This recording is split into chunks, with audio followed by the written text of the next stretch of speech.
Olá, pessoal do Dominantes Online. Eu sou a professora Isa e hoje nós vamos fazer mais uma aula de matemática. O tema de hoje será notação científica e sistema de números decimais. O sistema de números decimais é aquele que a gente já conhece já tem um tempinho. É quando a gente organiza o nosso número em algarismos de 0 a 9, né? E cada um deles vai estar representando uma parte. Alguma coisa, algum detalhe daquele número que ele que vai ser melhor para ser identificá-lo. Então, a identificação vai ser a unidade, a dezena, o milhar, o milhão, o bilhão e por aí vai, né? Só reparando que para descrever alguma casa decimal, às vezes a gente vai precisar de mais de um nome, né? Então, por exemplo, uma unidade de milhão. Isso quer dizer o quê? Que é 1 milhão. Aquela casa está representando que está 1 milhão. Duas dezenas de milhar. 10, 20 mil, né? Duas dezenas de milhar. E por aí vai, tá? E aí, vamos observar esse número abaixo. 29.134.687. Nós temos aqui que esse último número, né, o 7, ele vai ser o quê? 7 unidades. Ele é só 7. Já o 8, ele está representando o 80. Então, 8 dezenas. O 6 está representando 600, ou seja, 6 centenas. O 4 representando 4.000. 4 unidades de milhar. Aqui, ó, a gente pode reparar que agora a gente já tem 2 nomes representando o mesmo número, beleza? Então, vai acontecer a mesma coisa com o 3. O 3, ele tá ali representando 3 dezenas de milhar, ou seja, 30.000. O 1zinho tá representando uma centena de milhar, 100.000. O 9, 9 unidades de milhão, então 9 milhões. E o 2, 2 dezenas de milhão, ou seja, 20 milhões, beleza? Então, assim a gente vai poder representar esse número. Então, a gente tem que lembrar o que cada partezinha vai ser, porque é assim que eles cobram na prova. A prova, a gente vai falar exatamente o 9zinho ali. O que aquele 9 representa? 9 unidades de milhão. Beleza, pessoal? E agora vindo para a notação científica, a gente tem que a notação científica é um jeito que nós vamos simplificar o nosso número.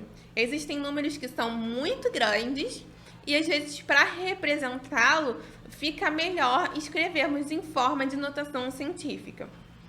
Então, a carinha da notação científica é essa daqui. Nós temos que vai ser um número x vezes o 10 elevado a uma potência de y, tá?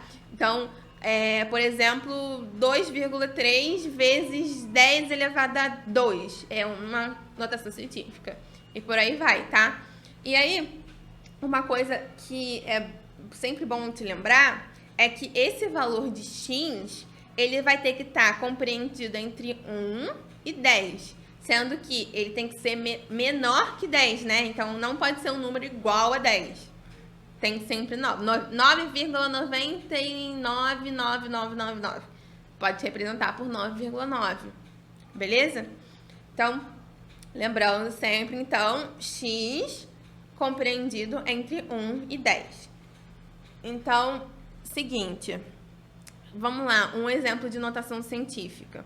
Nós temos 8.320, isso vai ser igual a 8,32 vezes 10 a 3.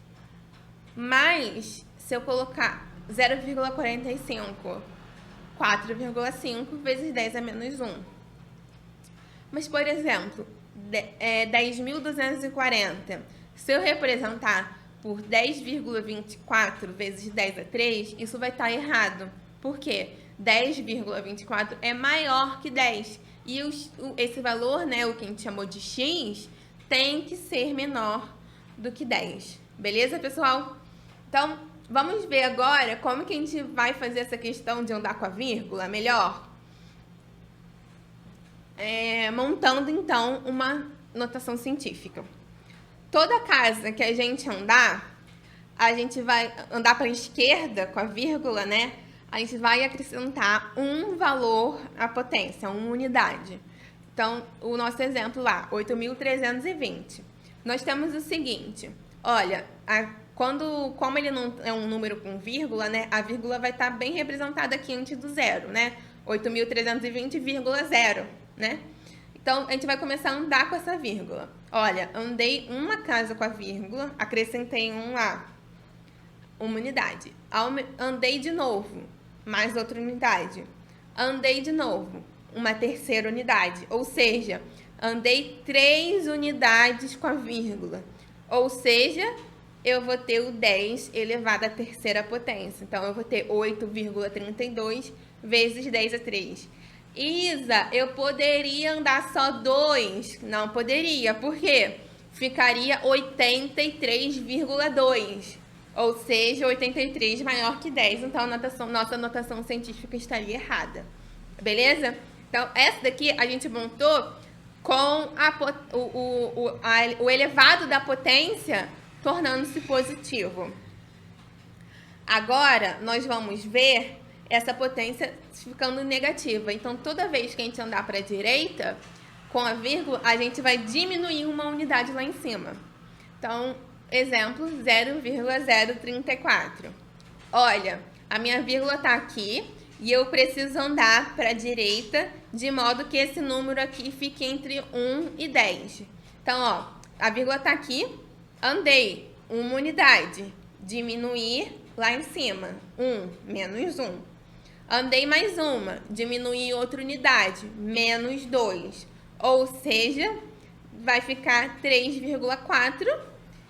E como andei 2, eu diminuí 2 unidades ali. 3,4 vezes 10 a menos 2. Beleza? Ficou claro como a gente monta a nossa anotação científica? Andei para a direita, diminuí uma unidade. Andei para a esquerda, aumentei uma unidade. Bem, e aí, como a gente está falando sobre a notação científica, que são números escritos com a base de 10, achei importante a gente falar sobre a base de 10 nessa aula, né? A base de 10, ela é uma base que ela é muito utilizada, tanto em matemática como em física, em química, algumas questões também trazem a base de 10, só que elas têm alguns nomes específicos. Alguns nomes a gente já está acostumado. O quilo, o mili, o cent, são coisas que já sabe, né? A gente está ali, a gente consegue manipular. Mas tem outros que são bem maiores ou bem menores e que a gente precisa lembrar. Então, é o seguinte, vamos ver a tabela para os fatores que são com elevado acima de 1, né? Positivos. Então, nós temos, por exemplo, o prefixo que se chama peta. Então, por exemplo, o metro. Se eu tivesse petametro, esse seria o quê? 10 a 15 metros. Beleza?Igual aqui, ó. Eu vou falar o quilo primeiro. Vamos lá. O quilo que tá bem aqui, ó. A gente vê muito o quilograma, né? O quilograma é o quê? 10 a 3 gramas. Certo? Então, o quilo, ele tem fator 10 a 3. O peta vai ter fator 10 a 15. O tera, que é esse T maiúsculo aqui, 10 a 12. O giga, que é o G maiúsculo, 10 a 9. O mega, o M grandão, o 10 a 6. O quilo é o K, o 10 a 3. O hecto, o H, o 10 a 2. E o deca, que é o DA, que é o 10 elevado a 1. Beleza? Agora eu vou sumir um pouquinho para a gente poder ver a tabela dos valores, né? Dos fatores que são negativos. Então, ó, vamos começar pelos prefixos que a gente sabe. O desse, que é o D, que é o 10 a menos 1. O cent, que é o Czinho, que é o 10 a menos 2, né? Igual ao centímetro, né? O mili, que a gente vê muito também milímetro, né? É o M pequenininho, que é o 10 a menos 3. O micro, que vai ser esse M tortinho aqui, que é a letra grega M, que é 10 a menos 6. O nano, que é o N pequenininho, 10 a menos 9. O pico, P minúsculo, 10 a menos 12. E o fento, que é o F, que é o 10 a menos 15. Isa, olha só, é muita coisa para decorar. Gente, eu sei que é muita coisa, mas a gente precisa saber esses prefixos. Porque imagina, chega na hora da prova, a gente tem lá petagrama. E aí, o que você vai fazer? Você sabe qual é o fator do peta?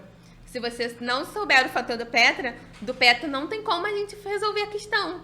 Então, a gente precisa lembrar dessa tabela, tá? A gente pode lembrar, às vezes, como sempre tá diminuindo, ó. O peta, o tera, o giga e o mega, olha, é só a gente lembrar a ordem deles, porque, ó, a diferença de um para outro é 3, né? Não tem fatores no meio igual esses daqui de baixo que a gente conhece, que é o quilo, o hecta e o deca. É uma diferença de um para outro. Mas acima disso, pula de 3 em 3. Então é mais tranquilo da gente tentar, né? Mesma coisa aqui, ó. O micro, o nano, o pico e o femto, ó. As unidades dos fatores elevados também é sempre a diferença de 3. Então, às vezes, isso vai fazer com que você consiga lembrar melhor esses prefixos. Beleza, gente? Então, estar decidido acima de qualquer coisa é o segredo do êxito, né? Então, nós estamos decididos pela aprovação, certo? Então, gente, muito obrigada pela atenção e bons estudos.